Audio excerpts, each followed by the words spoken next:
मातरम। चलिए शुरू करते हैं आज प्रकाश चैप्टर। प्रकाश बहुत ही लाइट, बहुत अच्छा चैप्टर है फिजिक्स के लिए। इसको फिजिक्स का बेस बोलते हैं। अगर इस चैप्टर को आप बढ़िया से तैयारी कर लेते हैं तो किसी भी कंपटीशन में आप एक दो सवाल साइंस से जरूर बनाएंगे। इसको समझना, इसमें कई चैप्टर मिलेंगे। दर्पण चैप्टर, मानव नेत्र, आंख का जो प्रॉब्लम होता है, या कई दूरदर्शी। इस चैप्टर में प्रकाश के परावर्तन, परिकिरणन, अपवर्तन, कई चैप्टर हम इसको देखेंगे।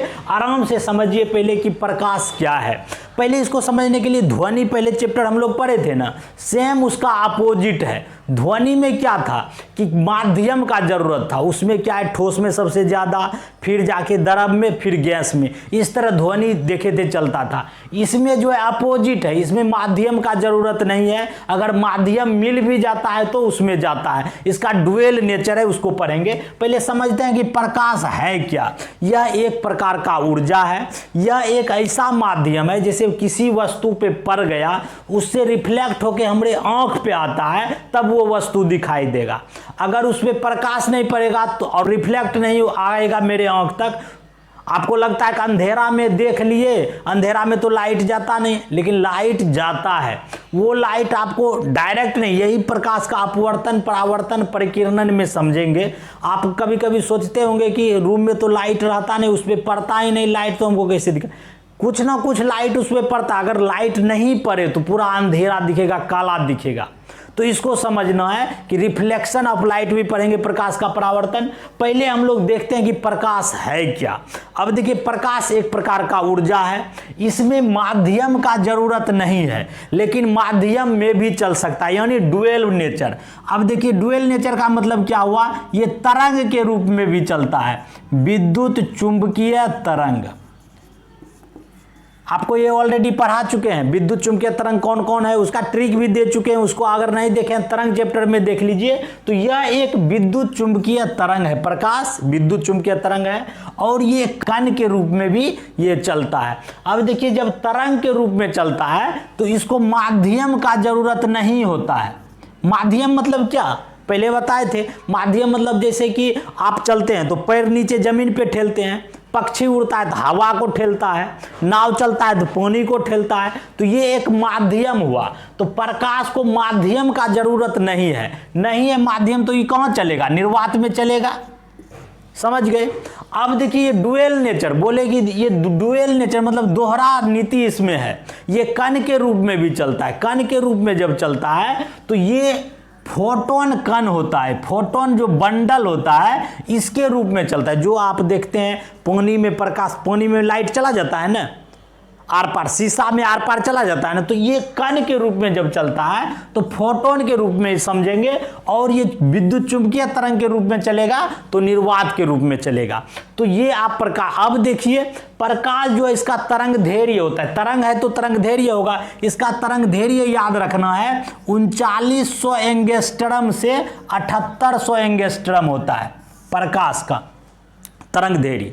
अब देखिए, प्रकाश को हम समझते हैं कि इसका चाल, प्रकाश की चाल क्या होता है। अब आप बोले कि ये पानी में भी चल सकता है, हवा में, निर्वात में, तो सबका अलग अलग कंपटीशन में पूछता है कि चाल कितना कितना है। पहले सूर्य का प्रकाश आप जानते होंगे 8 मिनट 20 सेकंड में आता है, पृथ्वी पे 8 मिनट 20 सेकंड में। और चंद्रमा का प्रकाश 1.3 सेकंड में। ये भी प्रश्न आपको आते हैं, इसको समझ लीजिए। अब प्रकाश का चाल क्या है। प्रकाश का चाल जो है हर माध्यम में अलग अलग होता है। तो प्रकाश की चाल बराबर होता है कि निर्वात में प्रकाश की चाल, पहले लिख लेते हैं, प्रकाश की चाल बराबर होगा निर्वात में प्रकाश की चाल, प्रकाश की चाल बटे माध्यम का अपवर्तनांक। अब बोलिएगा अपवर्तनांक क्या हुआ। अपवर्तनांक तो समझना पड़ेगा क्या होता है अपवर्तन। जब प्रकाश किसी माध्यम में चलती है तो वो टकराकर थोड़ा मुड़ती है। अब जिस वस्तु में जितना मुड़ती है उसी को अपवर्तनांक कहते हैं। अब अपवर्तनांक देखिए हर चीज में अलग अलग है। आपको पूछेगा पानी का अपवर्तनांक कितना होता है, पानी का अपवर्तनांक कितना होता है, इसको याद रखना 1.33 म्यू में होता है 1.3। ये प्रश्न आएगा पानी का अपवर्तनांक। अब बोलता है हीरा का अपवर्तनांक कितना होता है 2.4। तो तो ये आपको याद रखना है कि कितना कितना अपवर्तनांक होता है। अपवर्तनांक समझ गए।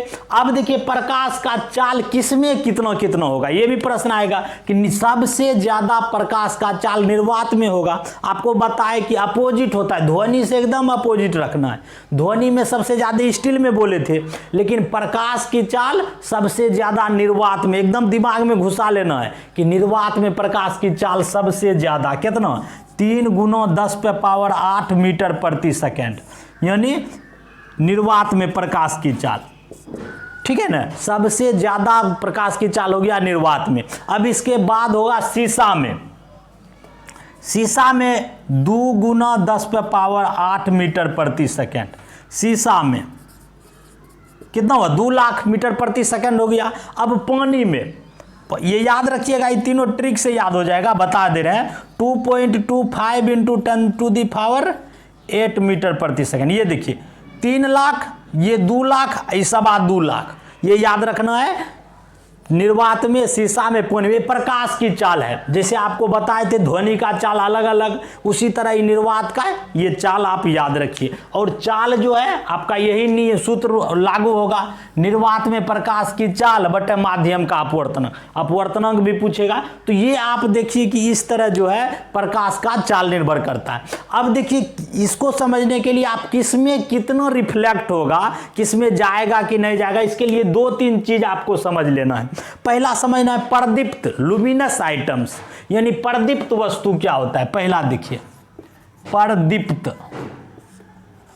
प्रदीप्त वस्तुएं, प्रदीप्त वस्तुएं मतलब क्या होता है, लुमिनस आइटम मतलब जिससे रोशनी निकले। किससे किससे निकलता है, बल्ब से निकलता है, लालटेन से निकलता है, मोमबत्ती से निकलता है, जुगनू से। जुगनू जानते हैं क्या, जुगनू क्या होता है, जुगनू देखे होंगे बच्चा गाछ वृक्ष वगैरह में रात में जलता है, बचपन में हम लोग उसको पकड़ के दाबते थे, हाथों में जलता था। एक प्रश्न आता है कि जुगनू से क्या निकलता है जो जलता है, ल्यूसीफेरिन, याद रखिएगा ल्यूसीफेरिन, फेरिन नामक द्रव है, प्रोटीन है, उससे निकलता है पाचन के बाद ये ल्यूसीफेरिन नामक द्रव जुगनू से निकलता है। पहले ज़माने में क्या होता था कि लाइट तो इतना व्यवस्था थोड़ा था कि सबके घर में पूरा लाइट का व्यवस्था, उस समय पुराने, बहुत पुराने ज़माने में तो इसी को पकड़ लेता था रात में बहुत 10-12 और एक शीशा वाला चीज़ में रख देता था 20-25, तो वो भी लाइट का उपयोग होता था बहुत पौराणिक युग में। तो ये ल्यूसीफेरिन नामक प्रोटीन निकलता है, उससे ये याद रखना है। तो हम बता रहे थे लुमिनस आइटम यानी प्रदीप्त वस्तु मतलब होता है जिससे कि रोशनी निकले, उसको हम बोलते हैं प्रदीप्त वस्तु। एग्जाम्पल बता दिए। अब देखते हैं अप्रदीप्त आइटम, अप्रदीप्त आइटम यानी नॉन लुमिनस आइटम। ये नॉन लुमिनस आइटम क्या होता है कि जिससे लाइट नहीं निकले, प्रकाश नहीं निकले। किससे किससे नहीं निकलेगा, आपको टेबल कुर्सी से निकलता है क्या, बेड से निकलता है, यानी जिससे कुछ नहीं निकले, अंधेरा रहे, वैसे चीज को बोलेंगे नॉन लुमिनस आइटम। ये तो इजी है। अब होता है एक पारदर्शक, ट्रांसपेरेंट आइटम, पारदर्शक वस्तु, पारदर्शक वस्तु, ट्रांसपेरेंट आइटम। ट्रांसपेरेंट मतलब क्या होता है, जैसे कि आप देखिएगा शीशा में आर पार दिखता है, गाड़ी घोड़ा में देखते हैं ना लगा देता है, इधर से देख लेते हैं, बस में चलते हैं आगे शीशा लगा होता है, दिखता है, लाइट भी बारेगा तो आर पार जाएगा। शीशा हुआ, पानी हुआ, ये सब चीज होता है पारदर्शक, ट्रांसपेरेंट। एक होता है अपारदर्शक। अपारदर्शक मतलब क्या, जिससे कि लाइट नहीं आर पार हो, जैसे लकड़ी घोड़ा ये सब में क्या होता है आर पार नहीं जाते हैं, तो उसको ओपेक्यू आइटम बोलते हैं। एक होता है अपारदर्शक हो गया, एक पाराभासी होता है, इसको भी समझ लीजिए, ये बहुत ही पाराभासी वस्तु। ये क्या होता है ट्रांसलूसेंट। इसमें क्या होता है जैसे तेल लगा हुआ कागज, क्या होता है इधर से बारिएगा उस पार चल जाएगा, थीन पेपर, इधर से देखिएगा उधर दिखता है, तो ये पाराभासी आइटम इसको बोलते हैं, ट्रांसलूसेंट आइटम। तो ये सब आइटम्स होता है जिससे प्रकाश में उपयोग होता है, इसको हम लोग पढ़ेंगे। चलिए मेन इंपॉर्टेंट हम लोग चलते हैं अब, प्रकाश का परिकिरणन क्या है। प्रकाश का परिकिरणन, प्रकिरणन स्केल्टिंग ऑफ लाइट, प्रकाश का परिकिरण मतलब स्केल्टिंग ऑफ लाइट। अब क्या होता है प्रकाश का परिकिरण, कंपटीशन में इससे कई सवाल इसलिए आ जाते हैं, जैसे आपको पूछेगा कि समुद्र नीला क्यों दिखाई देता है, आकाश नीला क्यों दिखाई देता है, प्रकाश के परिकिरण के कारण। तो प्रकाश का परिकिरण है क्या, देखिए जब सूर्य से रोशनी आता है तो रास्ता में धूल कण बहुत ऐसा डस्ट ऊपर में है, उससे टकरा के कुछ ना कुछ तो रिफ्लेक्ट होता होगा प्रकाश। तो यही रिफ्लेक्ट जब होता है, यानी प्रकाश जब वितरित हो जाता है इधर उधर, मान लीजिए ये सूर्य का रोशनी है और यहाँ से निकलना सूर्य, यहाँ बहुत कण है, धूल कण प्रकाश में पूरा तो वायुमंडल में भरा हुआ है, तो इसमें जब प्रकाश पड़ता है तो ये रिफ्लेक्ट होने लगता है चारों साइड। तो ये सबसे ज़्यादा रिफ्लेक्शन जो होता है बैगनी का होता है और सबसे कम लाल का होता है। बेनी या पिनाला एक ट्रिक भी है, तो ये आप लोग जानते हैं, बचपन में इंद्रधनुष में पढ़ते हैं। तो सबसे ज़्यादा रिफ्लेक्शन जो होता है बैगनी का होता है, तो और बैगनी नीला इस तरह, तो मिल के जो है नीला, आकाश नीला दिखने का कारण क्या है, प्रकाश का परिकिरण। समुद्र में भी वही चीज़ होगा। एक प्रश्न और आता है कि जो है डेंजर लाइट के रूप में रेड का उपयोग क्यों करता है, क्योंकि प्रकाश का परिकिरण उसमें कम होता है, ठीक है, तरंग दैर्घ्य ज्यादा होता है, परिकिरण कम होता है, इसलिए डेंजर लाइट में रेड वस्तु का प्रयोग करते हैं। तो ये प्रकाश का परिकिरण आप समझ गए। अब देखिए प्रकाश का परावर्तन, अपवर्तन, विक्षेपण, ये सब चीज हम अगले चैप्टर में देखेंगे, बहुत इंपॉर्टेंट है। नेक्स्ट वीडियो में जरूर आप देखिए। मिलते हैं नेक्स्ट वीडियो में। Thank you.